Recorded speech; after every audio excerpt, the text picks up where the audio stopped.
WECT News has obtained the arrest warrants for the man charged with killing Casey Johnson.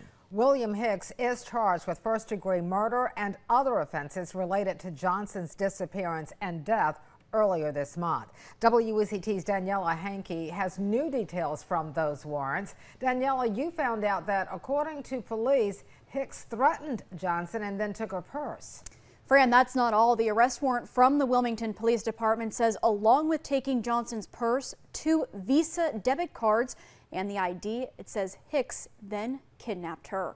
The warrant also says investigators believe Hicks threatened to assault Johnson with a hammer when he took those items, and that he kidnapped Johnson prior to killing her. Police have said they determined Hicks killed Johnson on King Street on January 13th. Investigators did not say how she died or if Hicks used a weapon. Police in Myrtle Beach arrested Hicks days later after learning WPD wanted him for the murder charge. Hicks is in New Hanover County Jail without bond. His charges include first-degree murder, robbery with a dangerous weapon, kidnapping, and financial card theft. Of course, we are continuing to follow this story very closely, and if any new details do emerge, we will share them on air and also on our WECT app.